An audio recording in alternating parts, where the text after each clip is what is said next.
Well, I guess we're just gonna be talking about your expertise, writing. Writing. Hmm. I do like to write a lot. You do, which I find it interesting because I gained a little inspiration lately from my philosophy class. I figured it would be an interesting topic to talk about. How does one writing be perceived by other people or by someone who does write, based on morality or genres or how we like to view things, from statuses to character to whatever you can come up with in defining you or other people, which I find so interesting. Is there a question there? Yeah, like how would you typically How do I write? go about Yeah, writing? how would you go about it? Whenever I write a story, it's mostly because it's drawn from inspiration from basically anything, like my surroundings, nature, people around me, situations that have happened, just different things that inspire me to write a story that I feel like I want out there and want other people to read. Given I haven't ever finished a story. But I have read your story before. I've read it. you have. You've read a little bit of it. But I you have still never fawn over it. You just like, whenever I'm not around, you go into your little documents. You're like, oh, Catherine wrote this. Ooh, #1 fan. True, it might need some editing here and there, but Okay, listen, that part's okay. With that one story, you know it's not my fault though. yeah, I It's got it. not me. I don't know. I think most of the time how I view writing is, like you said, it's an inspiration from everything you take into account, from your environment to the people you meet, to even here, even on Discord or any other Batoro. John Hughes, I think that was his name, and several others. I think also what was that one author's name? I'm trying to remember his name. Oh, Mary Shelley. Mary Shelley was also Okay. pretty good for Frankenstein. So I like how they all pertain to their time, because every single book I've read always pertains to time being a factor to how it was written, say 1600s, 1700s, 1800s, 1900s, to even 2000s right now. Everyone is writing currently on social media to reports on current events, and others like from the 1900s were based around World War One, World War Two, to nuances of new technology and health. It was all interesting to me, which I found like my philosophy teacher was kind of right in the sense that writing is how we dictate on our morality, as well as how our perception really marks on humanity. Yeah, I read a lot of poetry books more than anything nowadays. I used to be a really avid reader, but then just over time, like as soon as I got into high school, that faded, and I didn't really like reading as much anymore, which is kind of sad because I miss it. I miss liking to read and finding nice stories. And God, I read every day. I'm a sucker for reading articles, reading newspapers, reading anything I can get my hands on. I'm constantly reading and taking in so much information at one time. Sometimes they could be fake. Sometimes I do know they're fake, and I just read it because of the insanity Get a that laugh. to get a laugh out of it. Like, there was this one article that I remembered reading that I felt like it was so ridiculous. Like, flat earthers are inspired from YouTube. I'm like, it's hilarious to read about it because it's ridiculous to know that people think like the government like planted photos of the earth looking round and they believe that it's flat, which I Yeah. think is really funny. But in a sense, I understand like their opinions about it. Like, if we're constantly walking, it's flat, right? Which they're right, I guess. But scientifically speaking, and from my astrology mind, I just think the Earth is round. I'm sorry. I have to believe in science. I have to believe in NASA that they're doing their job right.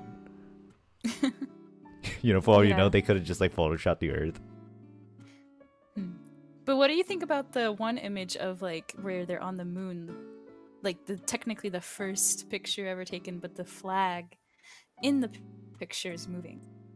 Oh yeah, I felt a little weirded out that knowing that picture is gonna be installed in our history forever. Mm-hmm.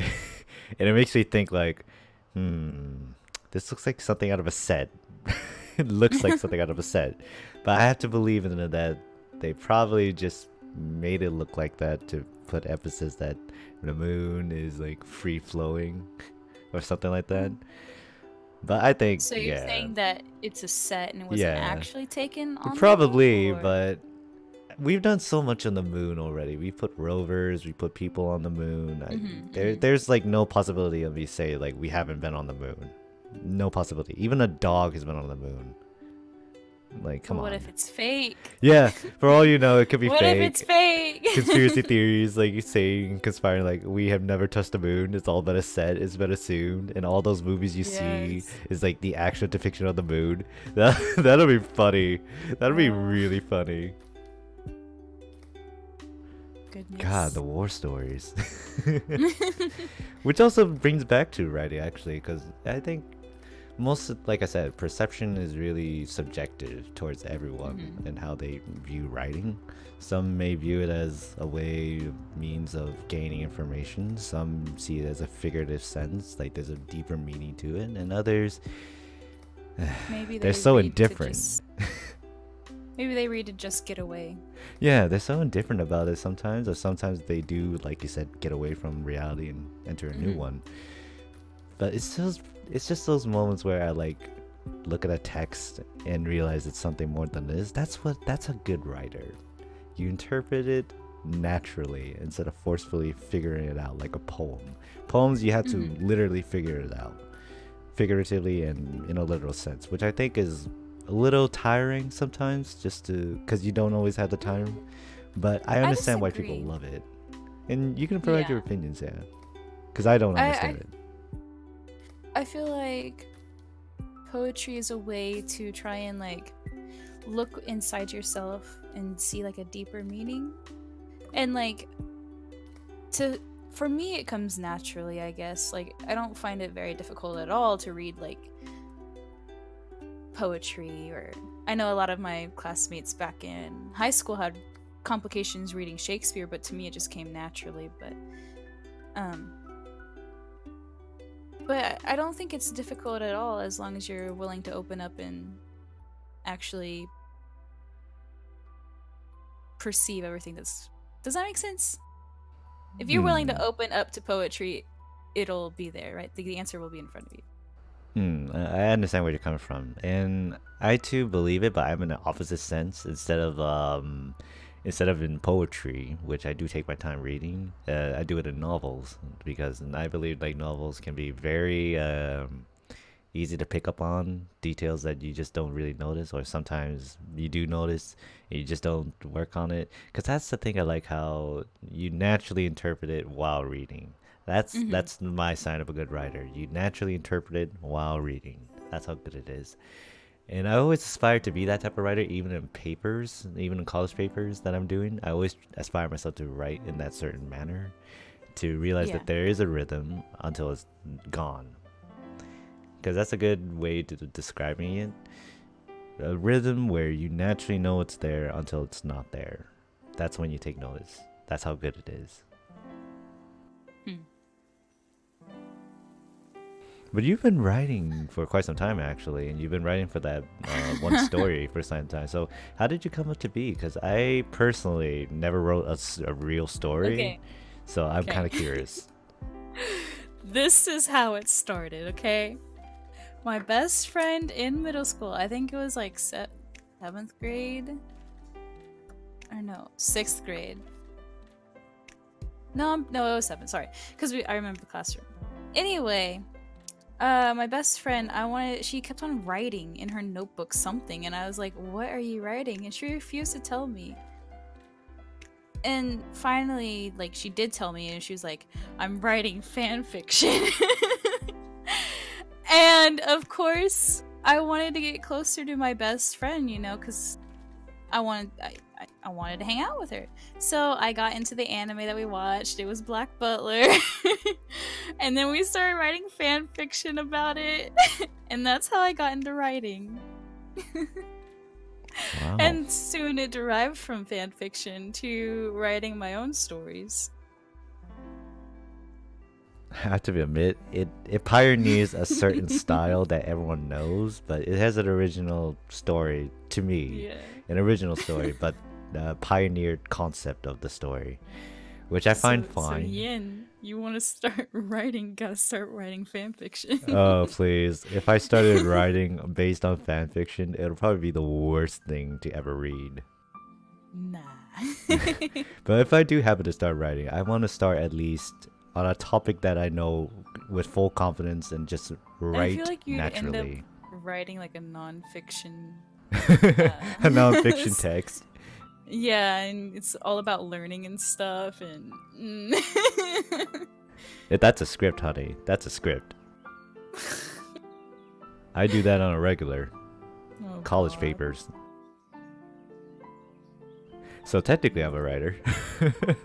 Yeah, I mean, But God, if I really do want to start in a genre that I'm completely comfortable with, it'll probably be something that's true to life, but only just. True to life, only just. So it has a moral lesson that everyone can take. And I feel like I can make a story out of that rather than lose focus of it compared to other stories that was the whole point of a story to be made with, and sometimes they detract it to something else. I just want to be completely straight to the point. Like, this is a moral lesson and you just gotta learn it, and this is how life should be for everyone. Not made for anyone, just made for everyone that they can follow.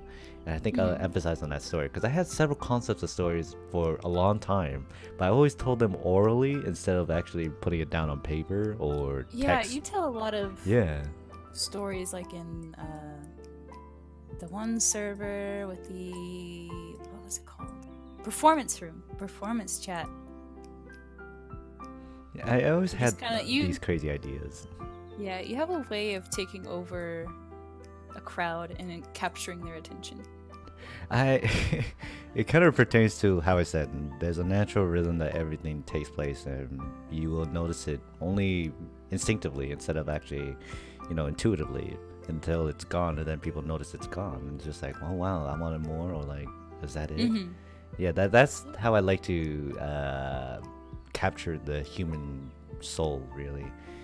Seeing the natural rhythm instinctively rather than intuitively, because it takes time. No one is a good storyteller until they start, starting stories. Like, for me, example, I was a terrible storyteller back in as a kid, and I always had these crazy ideas, but I didn't know how to really say it, considering that English was my second language as well. So it made it even tougher for me to even express those ideas. And until like high school, that's when I started like, okay, maybe I can learn a few things through English classes and just emphasize on that. And I remembered this vividly. I was chilling in my room. I was doing English studies as I was writing down on my paper, and it literally said like, do a journal entry on anything you want. And I said to myself, anything you want, huh? Anything goes. And I figured, okay, sure, why not just write a little short story? It only took up 1 page of loose leaf college rule paper, like just one, and it was only like 4 paragraphs long. The stanza about it was based on other things, and it's always based on the idea and concepts of understanding what is right and what is wrong based on a hard situation, and always on the run from choosing the right choice, because it is proven to be very tough for everyone, including the people that think they're morally just. I created this story in high school because I figured like this is something relatable to a teenager, because we are forced to make decisions now that we think will benefit us in the future. So I figured I'd make a short story, and I still have that text to this day, and it's a good reminder of me knowing where I came from to start talking about stories or making stories, or even like writing them down to even typing them down. And the story concept was, there's a boy and there's a teacher, and they're in a classroom, but they're in a wartime. They're in a very difficult spot right now, and he's the only student that ever shows up to those classes. And the teacher asks him, why do you choose to come to school even during these hard times? You still come to school because most of the kids are hiding in their home, in the safety of their home, but you always come to school. Why? And the boy simply answered, I think it is the right choice to choose this path for me and for me alone, because I don't know anything. So I want to learn more and emphasize on that. And the teacher says, I'm risking my life for a job that you want. Why? And the boy simply said, I don't know. I just think it's the right choice to do. And the teacher was appalled because no normal teenager would go or dare to go to such lengths unless they're committed, right? So that takes them back a little bit, because a teacher will never risk a student's life over something as life-threatening as a wartime. So that's what I believe, like, this is a story that people can get into because it's relatable. We're forced to make decisions as well as forced to be morally just or right, even in the wrong situational scenario where a kid can decide to go to school. Because if it was a different scenario, like say it's like a normal day and the kid just only comes to class and the teachers are like, okay, yeah, maybe this kid is learning just because, or like he has something that he wants to prove. But in that scenario, you don't think that way. You're thinking like, I need to protect this kid because this is a wartime. Like, this isn't something like I can, you know, risk my life for. I'm practically risking my life every day to go to school to make sure that I can live, because teachers were always being targeted during wartime, like, and the kids weren't. They just happened to be the casualties. Because I provided that little depth of background when the teacher recalled a memory at that point when he saw a little boy, the same day that I went to school. But he said, like, I suddenly remembered at that moment and said, I didn't hear the little boy's voice in the classroom. I heard a little boy's voice behind me as he slowly stood next to the wall against me, as I heard a deafening explosion.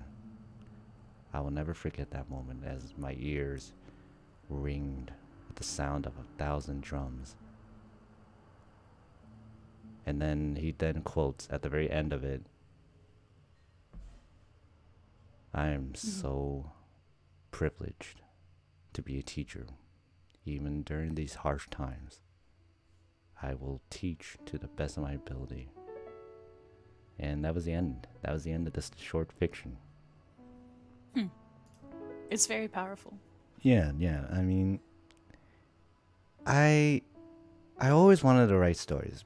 Believe me, I always did, because that's what prompted me to get an English scholarship in the first place back in New York.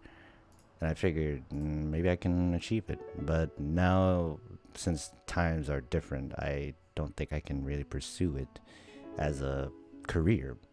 But maybe through this platform. Maybe like not alone. Yeah, not alone. Definitely not alone.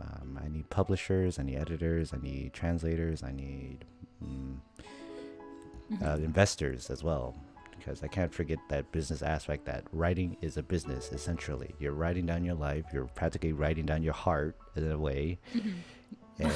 Remember, I told you that. Yeah. Whenever you're reading my stories, I'm handing you over my heart. I'm handing you my heart. Yeah, that's essentially what every writing piece is. You're handing your own heart, essentially, to them to do the good deed and make sure that it gets out. And that's why I think I prompt every author to do what they want and expect nothing in the end until it is done. Because at least you know, like, it's published, it's out there, even if it not may gain many numbers. I think that this works for YouTube as well. Even for me, as a small YouTuber, I understand that concept pretty well. I'm not going to gain as many viewers. I'm not going to gain as many subscribers or likes or dislikes. I'm only here doing it because I have to, in a certain way, in a certain twisted way, I should say, because YouTube is a very competitive place, as well as writing. Writing is an extremely competitive sport. For those that are in the know before I was in the know, like you, for example, you're in the know because you're used to it. You're able to come up with stories, you came up with plot lines, you came up with different arcs, and characters. For me, I only came up with powerful messages because I feel like this is something relatable to me. And for you, you made multiple characters that relate back to you or your friend, which I think is really cool. That's why I always assume like writers are like on top of the game when they come to creativity, which I applaud to.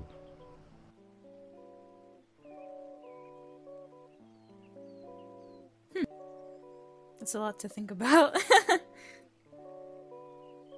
I mean, yeah, it's writing. Writing is like such an important skill in my opinion, because that's how my family went about every day. Because my dad always said, the only reason why I got into this country is because I had a pen. I didn't have a gun. I didn't have anything. All I had was just a pen, and it saved my life as well as your family's life. And you're here in America now. If you use the pen more than you use anything else in this world, you will live. So that's what I like to believe in that stanza. It doesn't only mean a pen, it just means like you're using your own name. You're using practically your own words to get you through your whole life, essentially. And that's what I want to believe. That's what I really want to do. And if writing mundane papers to cheerful text of the semblance of hope, I guess, to friends in need, or to you now, a story, a short fiction, to novels or novellas and poems, sure, I'll gladly write 1,000 words for you.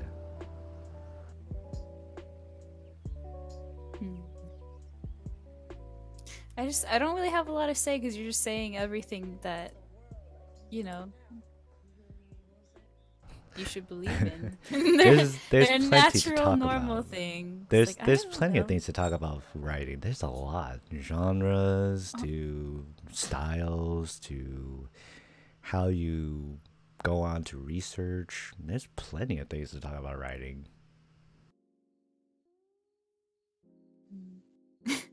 It's so nerve-wracking being like in this call right now because my parents keep on making noises in the background. I'm like, ugh. It's fine. I mean, okay, it's fine. Keep talking to me, and I'm like, I'm in the middle of a thing. I mean, here's how I think I created this whole title, Stories with Yang, because you can share a story. Essentially, right now, this is like an audiobook. This is essentially an audiobook. It's a podcast. Yeah, it's a podcast. Like, even right now, as we're speaking, this can be like transcribed into words that we can comprehend. And I think that's really cool too, because essentially this is my diary in a certain way. This is my diary. This is my journal entry on the particular day to on the particular time and place. And that's how it works.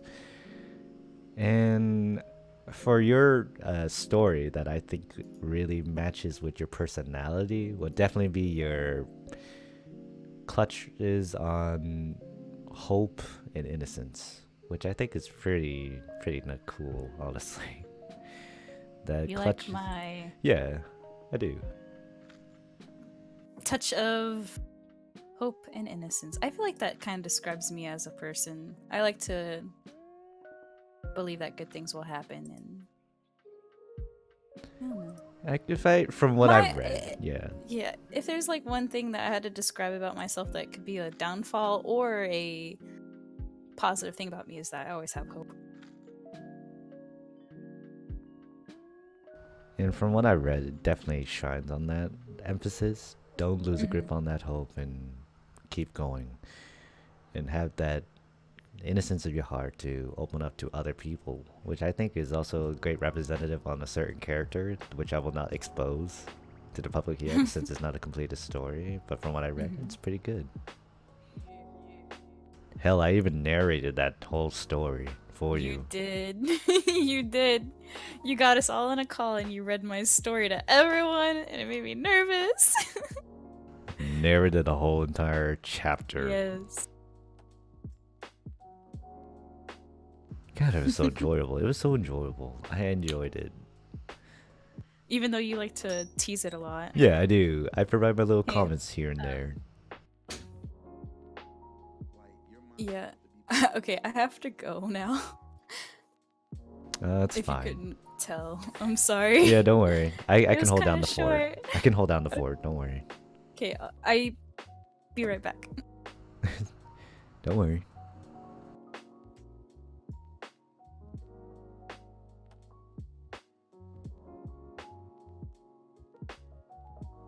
Well, Yang just gonna have to solo this podcast a little bit, so let's see what I can do here. Misguided hope is dangerous. Yeah, I would like to believe that as well. Naive hope is, or rather, that personality trait, naive. It's truly difficult for me to accept because I know most people are gonna hang on to false hope, like you said, or misguided hope, in hopes of, I guess it cues in the name, in hopes of being able to accomplish something or something else in the future that we can all appreciate, which is fine, but having a grip on false hope is not something productive that I believe in. So if anything is to be done, I would believe like it'll be through hard work, effort, time, as well as the consumption of resources in order to obtain said goal, which I think is truly realistic in my opinion.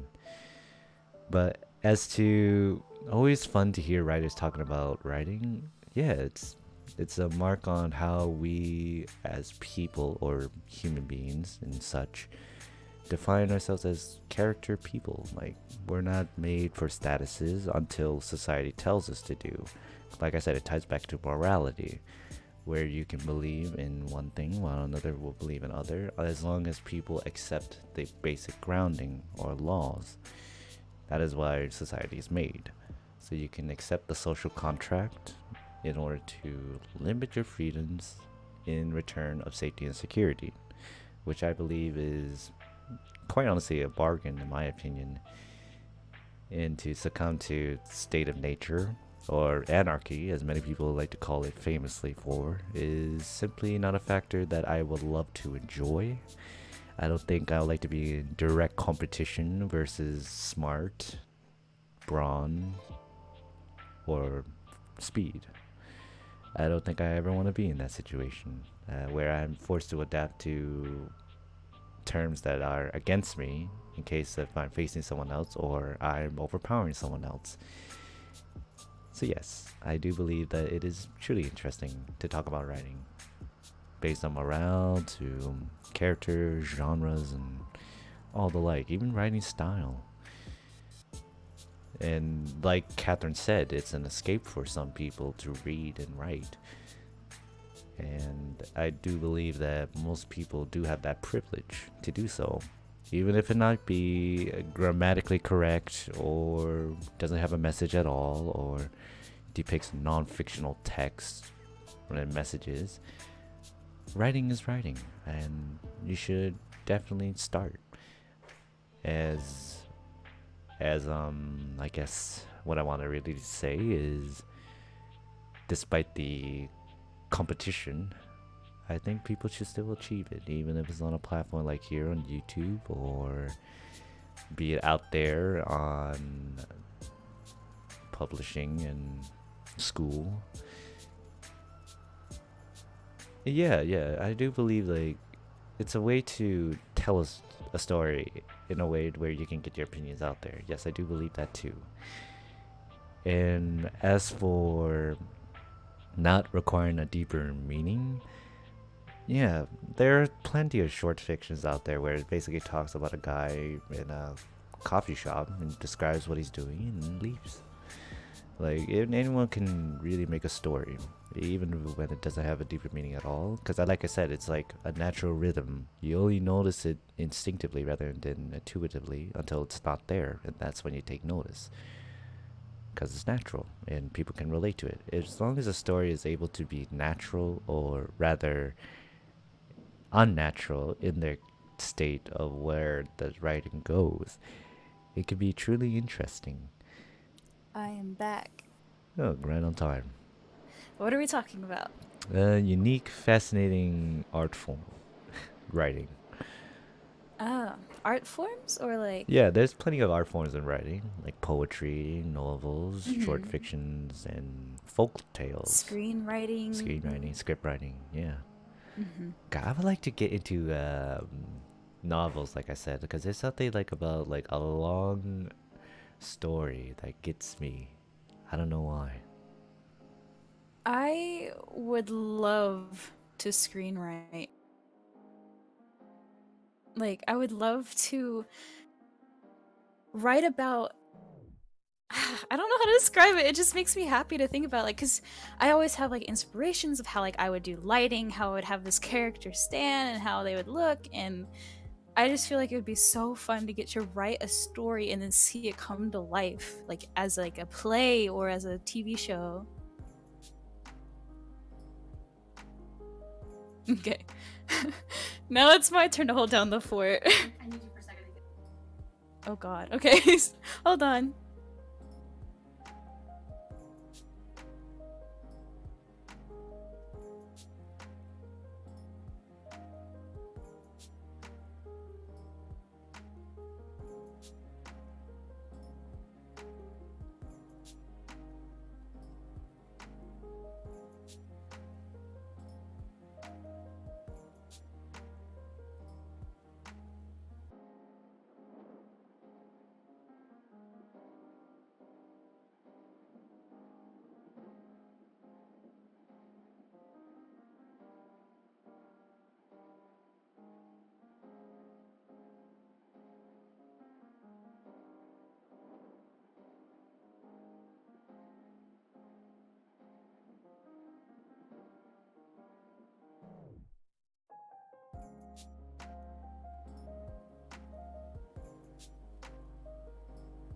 I am back.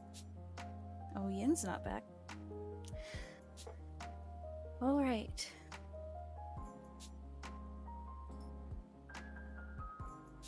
Is this still going? Can someone leave a comment and ask and like tell me if it's still working?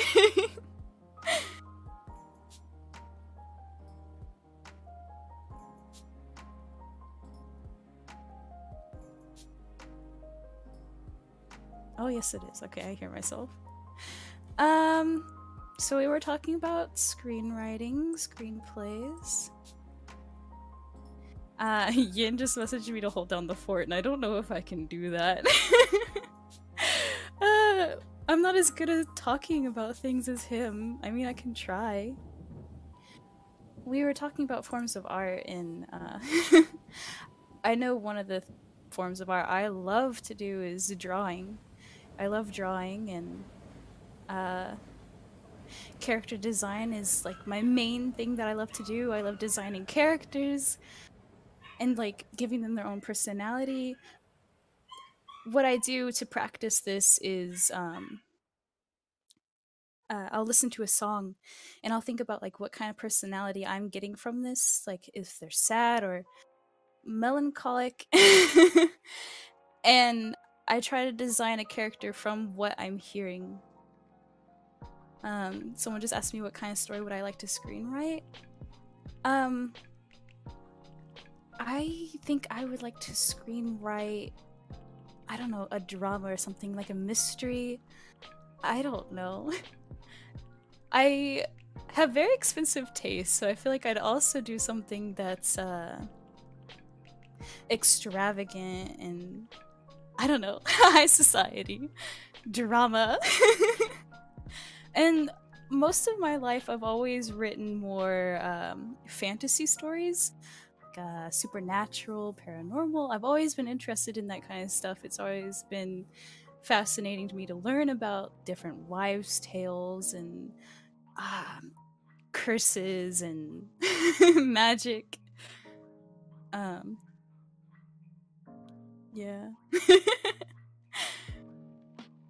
I don't know.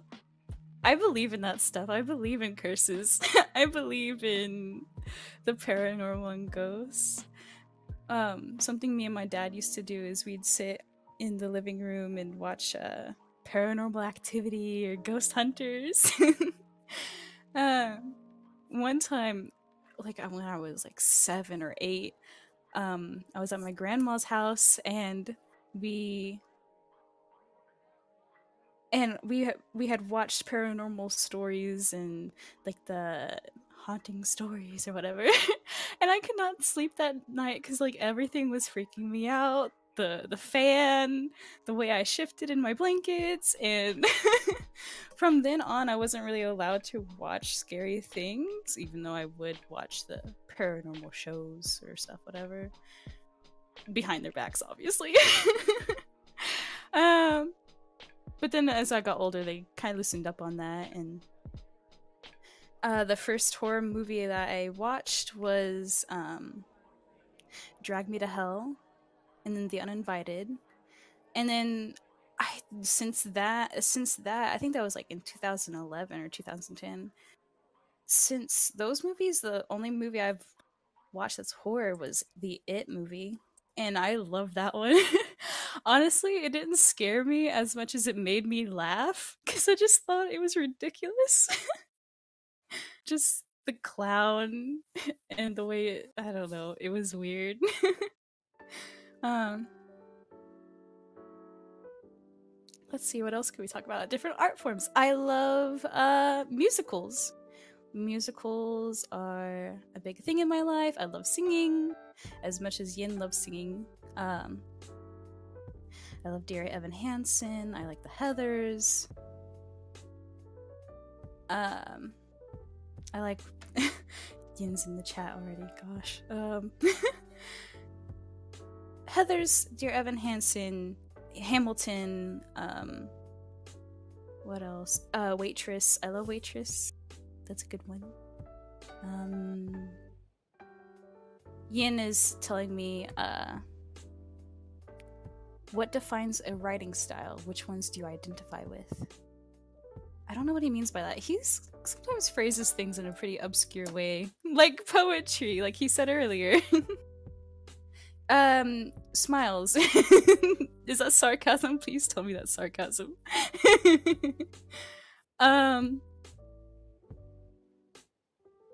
Heathers was my first introduction to musicals, and then just expanded into a few others. My first introduction to musicals, I think...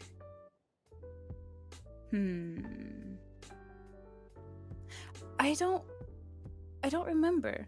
I think I like to watch a lot of animatics on YouTube, and I think it just like slowly diverged into musicals where they would animate to musicals, and that's how I found out about it. I know like one of the first ones I wrote that I listened to that was a musical was My Psychopharmacologist and I. Yes, Smiles, he does sing a lot.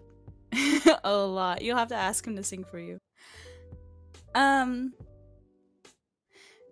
to what Yin asked, since I should probably do what he tells me to do. He's kind of like a boss. What defines a writing style? I think what defines a writing style is like how you perceive things and how you decide to tell that story, how you decide to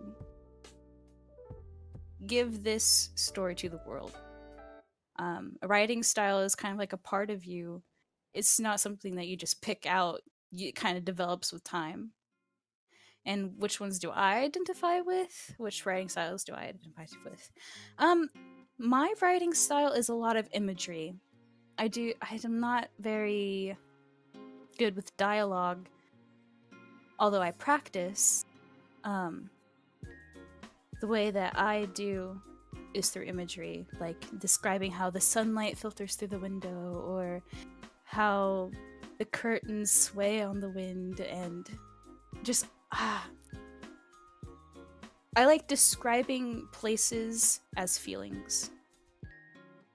I like describing scenes as emotions. Stella Luna asked, what hooked you on Waitress? I think the first song, I think it was, okay, a lot of the ways that I find my stuff is through YouTube. And so I just kind of look around, and I think the first song I listened to from Waitress was When He Sees Me. And that's what hooked me on Waitress. after I listened to that one, I listened to a bunch of other more, and yeah. Yeah, animatics is probably the most typical way to introduce myself. Yes, I love animatics. Animations, I've told this a million times in this one podcast. I love art. Yeah.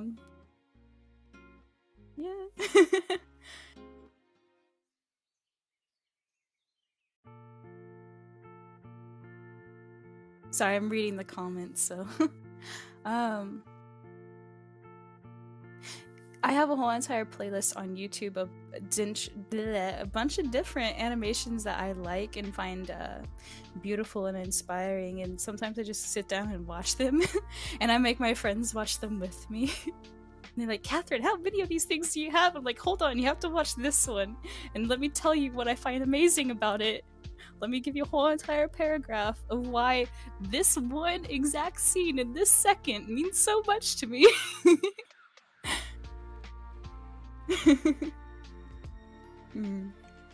I love my friends. We have a bunch of fun and never a dull moment.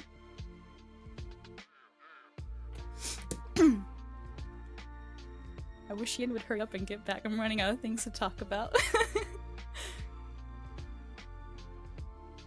Oh, sub, don't worry. I will drag you into watching animations with me soon. Don't. I mean, I wasn't planning on it, but then you said something.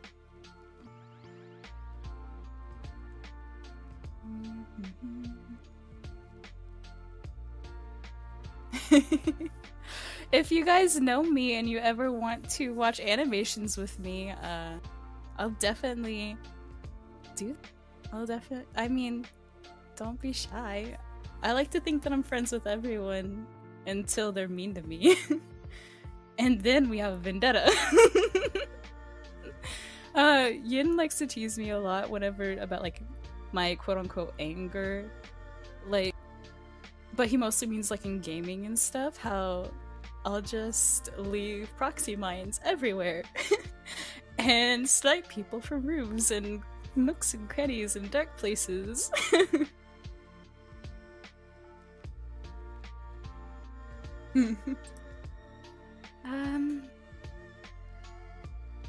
What other art forms could we talk about? Do you guys know anything?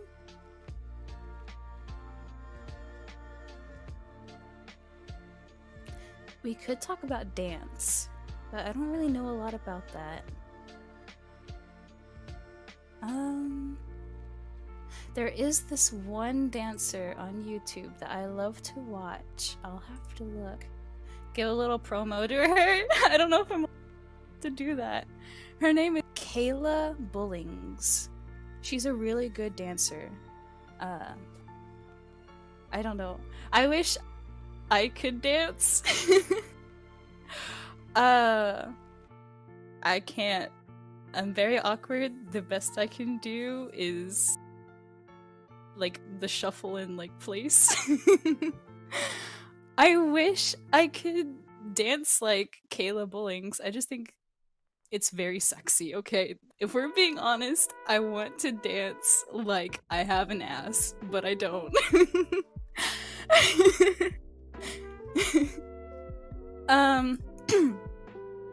Maple Stick says, well, there's songwriting. Yes, there's songwriting. I've tried songwriting and I've written a couple of songs, but I haven't been able to get notes. Like, song notes. I'm not very... I play the piano, but not very well. I try. I wish I could play the piano, like, make up my own songs and play, like, a ukulele. That's what's popular now, right? Guitar.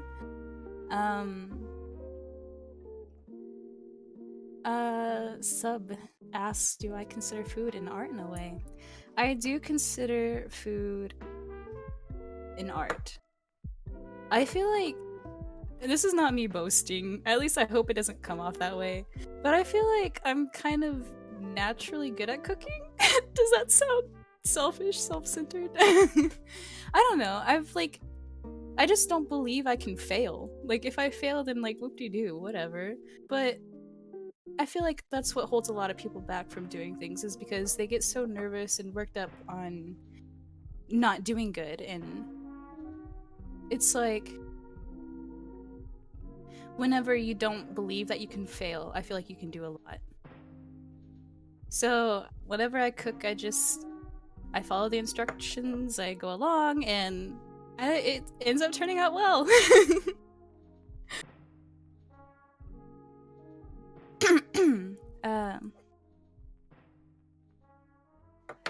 What else can we talk about? He didn't come back.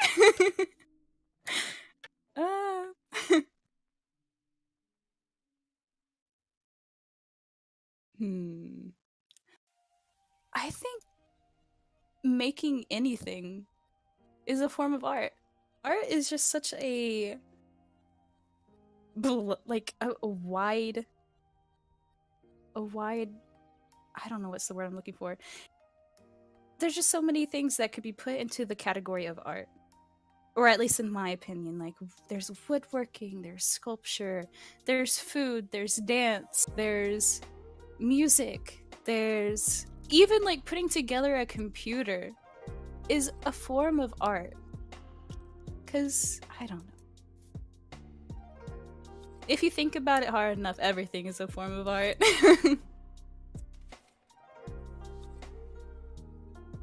Jewelry making, perfume making, lotions, games, video games, shoes. I don't know, there's just a lot of I feel like if you put any hard work into something and you give your heart and soul into it, it's a form of art, no matter what it is.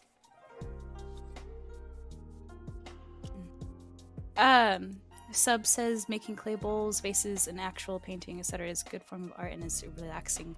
I love going on YouTube and looking up pottery videos. I can sit there on hours on end and watch people carving into clay, and I love the dolls that they make out of, what is it called? It's a certain kind, polymer clay, I think is what it's called. And they make dolls and paint them.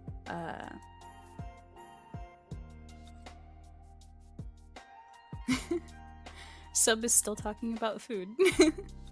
Sandwiches are true masterpieces. Have you seen the combinations of sauces and meats, cheeses, and other stuff? Yes. Like I said, everything is a form of art if you think about it. But as I was saying, I love watching those videos of clay and how there's like this one that I've seen where the pottery has like layers of colors, and they like cut into it, and you can see it's like bland on the outside, but as soon as you cut into the clay, it turns into like a rainbow, and it's so cool.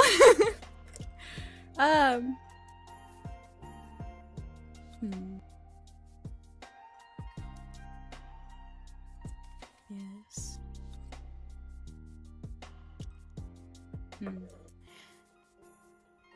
I know we talked about video games as an art. Video games have been a big part of my life. Or like, not a big part, I wouldn't say, like a piece of it. Oh, and Maple Stick. You are a masterpiece. People are a form of art too. But anyway, video games. Whenever I was younger, I had a childhood friend, and it was like the only friend that I had that wasn't a cousin. And he had a GameCube. And we played Tony Hawk Underground. Even before that, my cousins had like PC game of Spyro, and I watched them play that. And then as I got older and moved away from my cousins and stuff like that, I didn't get to play video games anymore because it was seen more as like a guy thing. Everywhere I went, I wasn't allowed to play because I was a girl and I didn't know what I was doing. And so, like, I'm very used to watching other people play video games. And then my dad, I noticed my dad had an Xbox, and he was very touchy about it. He wouldn't let me touch it or play with it until eventually he did loosen up and let me play. And I think the first video game I played, I think it was Assassin's Creed. I think my dad got Brotherhood, and I played Assassin's Creed, and ever since then I've loved Assassin's Creed. I'm very glad my dad loosened up on his Xbox so I could play. And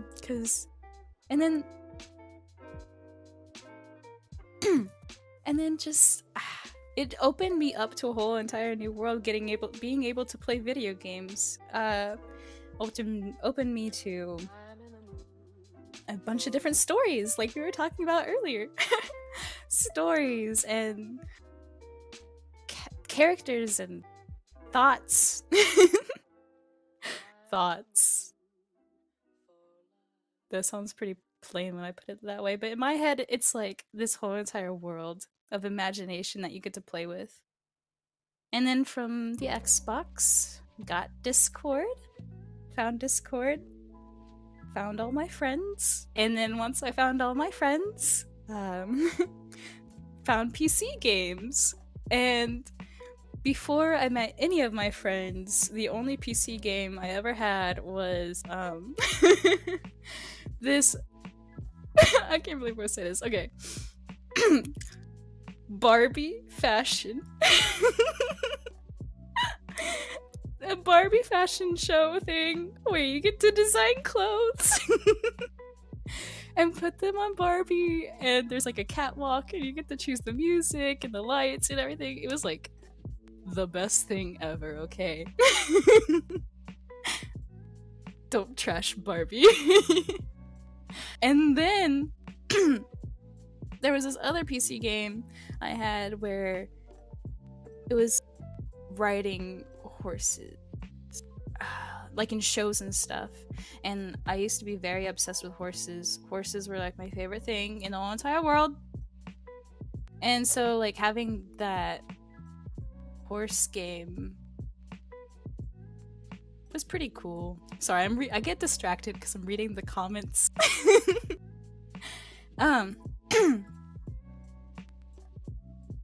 It was a horse game, and you get to basically train your horse. You get to practice, and it was a very complicated game, to be honest, for such like a simple concept, because like it was like the arrow keys, and you had to get around the cones just right, and you had to make a certain time or else you wouldn't unlock this certain thing, and I wouldn't get the horse that I want.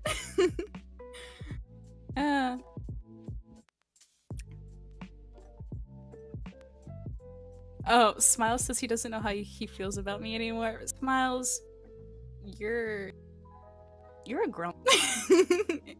Just get over it. Maple Stick says, I was super into Barbie movies as a kid, so don't worry. I was too. I remember watching Barbie movies all the time as a kid. I think I watched a lot of them. I can't remember. I watched the mermaid one, the fairy one, the Nutcracker, the Rapunzel one. My favorite one was the Princess and the Pauper one. I actually had the Barbie dolls for that one, and the cats. There was one, Swan Lake. But that one song from the Barbie one will always stick with me. It was like, I'm just like you, you're just like me. That one. But I don't know. I always loved movies growing up. It was the only way my mom and my dad could keep me settled down and not ruining everything. And by ruin everything, I mean make a mess, because I don't know, I was a very love to play in the mud kind of gal. And so movies was always a thing that my family has enjoyed. My mom, especially with my dad, because with my mom we only watched movies so that I'd stay out of her hair, and because she can't sleep without a TV on in the background, or else she'll get nightmares. But with my dad, he can't really do a lot with me because he has a back issue. His spine, there's a disc in his spine that is out of place, and whenever he walks, it pinches the nerves. So movies was like a way for us to bond, and he tells me the first movie I ever watched was Harry Potter. I love Disney movies because I feel like Disney movies are just like a step away from becoming like a musical, or at least they should be in the same category, I think. But I love Disney movies. I think I just like it because of all the singing and the princesses and the fantasy. I love that. I don't watch a lot of the different Disney movies as if they're not Disney princess, because I just love it a lot. Singing is a big part of my life as well. Sorry if I'm talking too much about myself, because like I don't really know what else to talk about, because those are things that I relate to. I feel like this is just not stories with Yang, but stories with Catherine right now. Stories with Star. I'm taking your brand, Yin. Maple Stick says Bambi and Dumbo made me cry. I don't think I cried for Bambi because I was too young and didn't understand like what happened. I did cry for Dumbo though. Just that's also another thing that forms of art is pretty amazing to do. Make you feel emotion in a way that you didn't really think you could. I think like there's obviously being in the real thing can be horrifying and scary, or it could be amazing and worthwhile but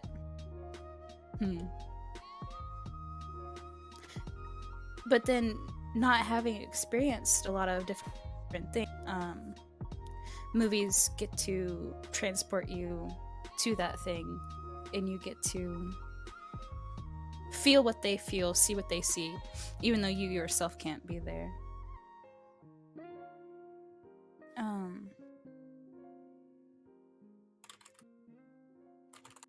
I'm asking Yin where he is.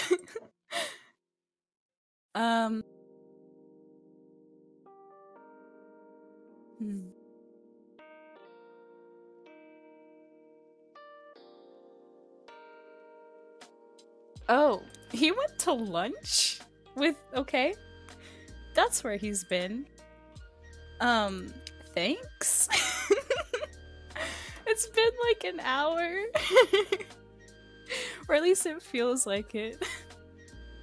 I'm trying my best. I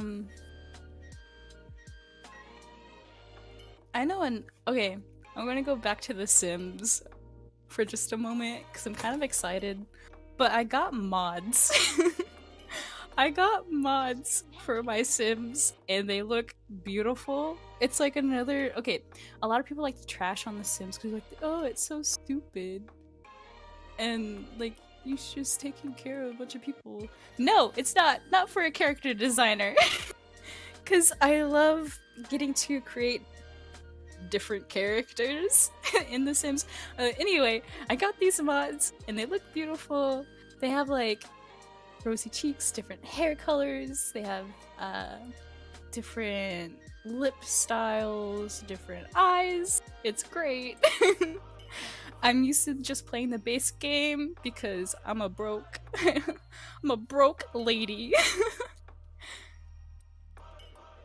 And then my second favorite part is interior decorating. Interior decorating is also a form of art, I believe. I like getting to set up the house, see what I like, what plants should go here, what photos should go here. Should there be a fireplace? What color should the walls be? It's not as simple as people say The Sims are. Like, you know, you just mess with characters and stuff, trash on it. Oh, crud, you scared me. I'm sorry. Sorry, I had to go blank for a few. I was just talking about... Did you tidy up the topic at least? I've talked about art a lot. That counts. Okay, I was talking about The Sims and you interrupted me, so like... My bad. So how did... okay, I'm just gonna assume that you did your job. I think so. You know, Yeng, I tried my best. I honestly didn't expect myself to do a one-on-one this horribly before, but you know what? I'm going with it. First, my parents keep on asking for things, and then you have to go eat lunch. Yeah, this is so professional. Yes, it is. Very professional. I know, how rude of me. How rude of me to like completely shut down Catherine's story. I had to think of other things to talk about. Oh, I'm so sorry. I know it must have been hard. It made me nervous. It must have been so hard. Oh god. Oh, everyone finds out Yin is back, and now we have one more viewer. That's how it works. While you were gone, we lost 2 viewers, and I was like, yep, that's usual. And then you come back more. I didn't know I can do that, honestly. I mean, people expect me to always be on. People gravitate towards you, like I said earlier. People, you're very kind and very honest. It's not something that you see a lot, and so I feel like people look to that, and that's why you're so popular. I mean, okay.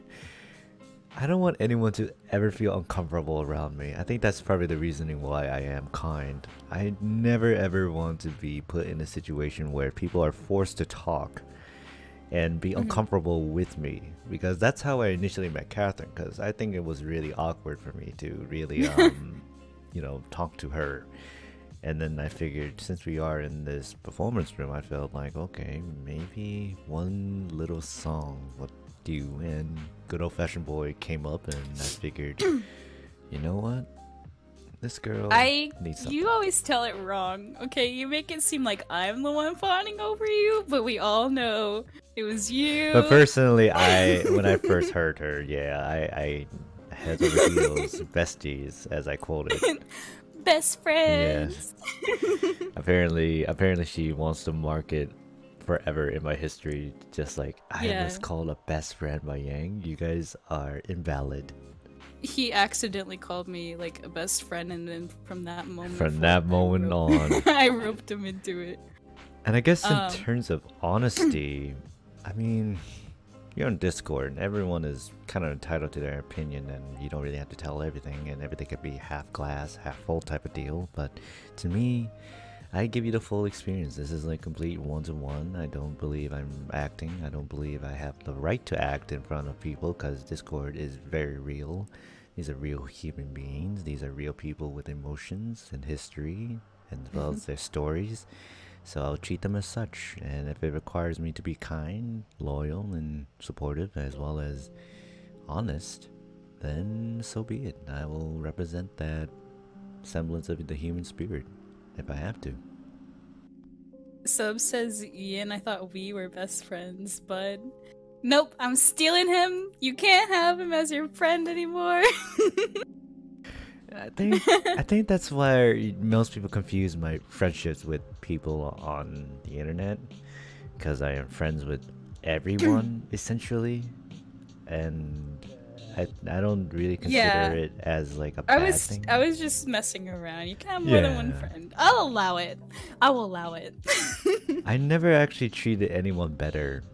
To be honest with you, I never really treated anyone better than anyone else. I always treat them with equality. I always try to at least give them the same fortitude as much as the next person, no matter what I do. Because every time I enter into a room, it's just like Catherine said. Sometimes there are times where I gravitate everyone, and there are sometimes where I just want to be left alone with this one person because I haven't met them in a long time and I wish to give them my time and effort to them. Which I always like to say, I'm investing my time and effort to you, and I will get dividends back in the end, regardless if it rewards me or if I gain new insight, even if it goes horribly. I would like to invest my time. I do like investing everything that I can offer to people that I believe deserve it, or to people that I'm willing to invest in, because it's the same principle. You're not going to invest in one person purely because you are like better than everyone per se. No, I'm investing my time because I believe it'll catapult me somewhere into other friend groups, because Catherine introduced me to her friends and I became quickly their friends, and then they introduced me, and that's how I network with people with multiple talents. Catherine being a singer and artist as well as a writer, and to a friend of mine, Gigi, who is a singer as well as an artist, and Samushi, who is also an aspiring artist and a video gamer, which I think is really cool. So as long as I start using that mentality of investment, I get to get all these refunds essentially to me, and I can utilize it to build my foundation. So I can get to point A and point B faster or stronger. Yeah, kind of like the snowball effect. As soon as it starts rolling, I go along with it. And that's where I think I see a difference between me and Catherine, thinking that people gravitate towards me. It's kind of odd, really. I don't think anyone should ever think that they should gravitate towards me because I'm here. Well, Catherine, I don't know what you had to say for yourself in that situation. Honestly, all I'm thinking about right now is how sorry to my other friends that I have online, but the best thing that ever happened to me was meeting Geeky and then Samushi joining the call because he saw Geeky, and then getting to know them and becoming friends with them, and then going onto Geeky's server and meeting you, and then we all become a big group of friends, and I've never really had that before because now I don't really have a lot of like real life friends, or at least ones that aren't close to me, that don't live close to me, or aren't as connected as I am with you guys. And so I'm where I was once spending weekends alone by myself. I now have people I can talk to and spend time with and play games, and I'm gonna cry if I continue talking about it, so just I mean, I wouldn't really define you as having no friends in real life. Clearly you do. You do. As do I, because I too also stick with them as well, and I do have basically two different dimensions I can get into, which is the internet and real life. And I personally think it's a great opportunity in both cycles, where I can network with people on the outside to networking people on the inside, which I think is really cool. I get to see multiple perspectives, I can see multiple backgrounds, stories, and as well as characters and statuses. I always like to see everything. I like seeing everything, knowing everything. I love to be able to gain some sort of insight or knowledge that I can easily use. And that's how I like to get around. I mean, the first step of I believe, any friendship that I create is giving them the reassurance that it's okay. I mean, you don't have to like me. You don't really have to be friends with me. As long as I give you that reassurance of a person to where they can be accepted, that's what I provide. And if that's a good safety net that they can trust, then I will provide it. As so long as they don't take advantage of it, because there are people in my life that have done that per se, and they don't admit to it, which is fine because they're doing their own thing now, and I'm happy for them. And And if I had to support them, sure, I'll do so, but only just. Because if they do take advantage of me, they take advantage of me. There's nothing worse more than knowing that they take advantage of you and they don't admit to it, which is sad, knowing that. And the gravitation, again, it relates back to that gravitation. I don't want people to just purely go to me just because I'm here. I want people to go for others as well, because clearly most of my friends have explosive personalities. Like, they're not really the quietest of people at all. Not at all.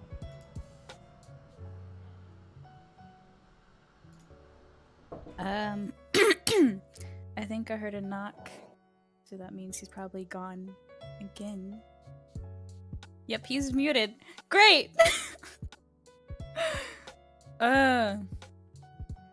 He's gonna go take another lunch. We'll be here for another hour talking. My mind has blanked. And I don't know what we were just talking about. Why does my head do this?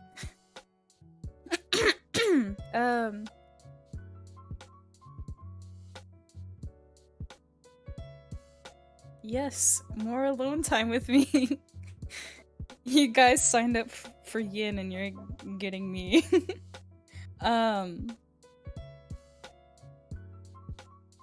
We were talking about friends and... Yeah, I am scatterbrained. It happens, okay?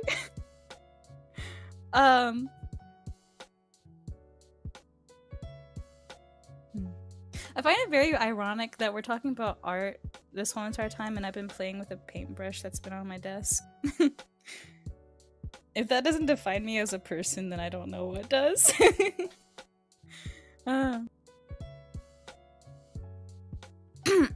I think I kind of described how people were attracted to Yin already.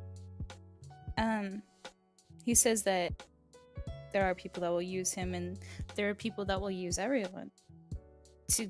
They'll do anything to get what they want, and sometimes what they want isn't anything in particular. Like, I know in some shows you see, like, they want to rise to the top, they want the CEO position, and that's why they're using you. But, like, in real life, it's not like that. In real life, it's more, they're bored, so they're gonna play with you. And to me, that's kind of messed up. Not even really kinda, it's like, it is messed up. If you play someone for their emotions, it's like, I don't know. Yeah, I mean, it's not good. It's not not. What I'm trying to get at. There's nothing beating the bush around that term, honestly. Oh yeah, I just love, you know, just playing with your emotions. This weekend, and this is a great start. It's supposed to we're supposed to have a snowstorm on Saturday, and I don't know what that is in terms of Missouri, because Missouri, it's like either you're gonna get 6 inches of snow or you're gonna expect snow, but then you're gonna get like the sunniest day you've ever had. And then one moment it's rainy and the next sunny and warm, and Sub just asked when my paper is due, and it's due not this Monday, but the next Monday. That's when I have to present it.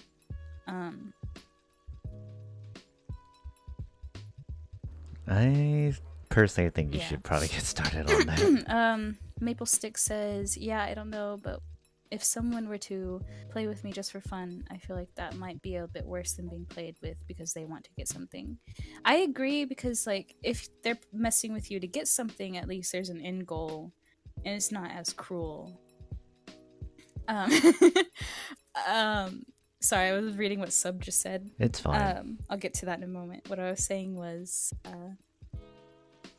if they have an end goal, if they have a position that they want to take, then I feel like at least they're getting something out of it, you know? I wouldn't feel as bad, because I feel like I'd be more willing to relent to that rather than I would them being cruel and just playing with me.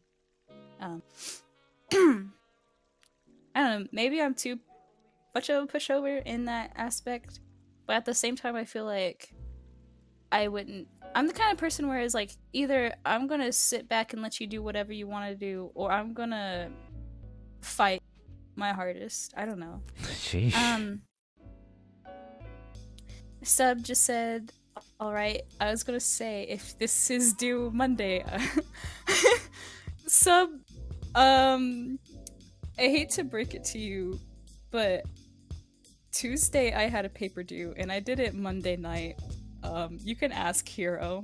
Jesus Christ, He was there. woman. This is not abnormal for me.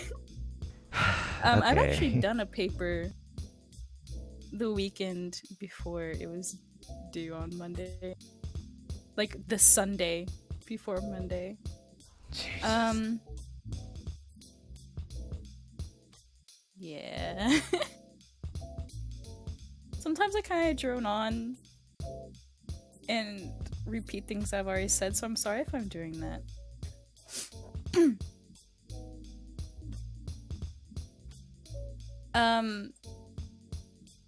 Sub just slapped me in DMs. Great, thank you for that. I need that right now.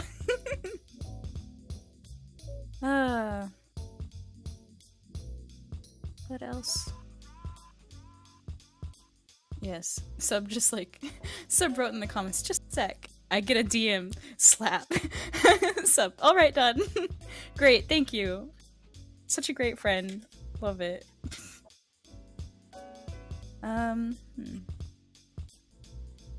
Maple Stick, are we friends in Discord? I don't recognize